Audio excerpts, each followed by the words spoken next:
नई एक रेपेटरी आई है। जो लोग होम्योपैथी में इंटरेस्ट रखते हैं, ख़ास तौर पर होम्योपैथी स्टूडेंट्स और डॉक्टर्स भी ये वीडियो देखते हैं, उनकी इंफॉर्मेशन के लिए मैं अर्ज़ कर रहा हूँ।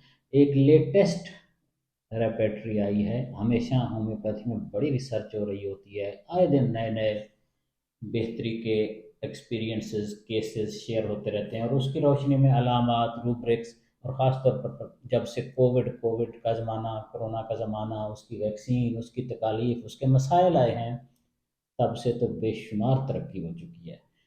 लिटरेचर बहुत ज़्यादा वसी हो गया हुआ है इन 3-4 सालों में। नई जो रेपेटरी आई है, उसमें एक ख़ास रूब्रिक ऐड किया गया है। वो है स्टोमक, स्टोमक के अंदर एपिटाइट, एपिटाइट के अंदर फिनिकी, यानी नाजुक मिजाजी। जिस रेपेटरी का मैं जिक्र कर रहा हूँ, एडोनस उसको बोलते हैं, बिल्कुल नई है, अभी आई है। मीशा नूरलैंड ने इसको इसमें प्रूविंग्स अपनी कुछ मेडिसिन की दी हैं। बहुत ज़्यादा काम किया, फ़रूख जे मास्टर का बड़ा काम है।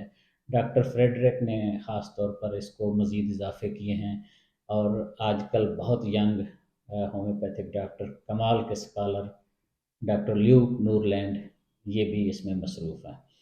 तो इन्होंने जो ऐड किया है, इसमें एक मेडिसिन ऐड की है, वो आमतौर पर तो पाकिस्तान में नहीं इस्तेमाल होती, लेकिन अब आ गई है। वो है साइकोटिक को।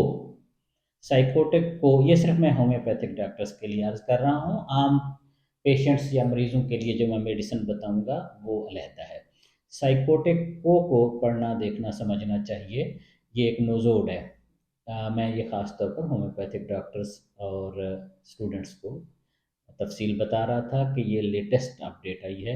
उसमें उन्होंने ये रूब्रिक भी डाला है, स्टमक के अंदर एपिटाइट और एपिटाइट के अंदर फिनिकी, नाजुक मिजाजी के चूज़ी हैं, नाजुक मिजाज हैं, खाने पीने में ख़ास तौर पर उनके मैदे के हवाले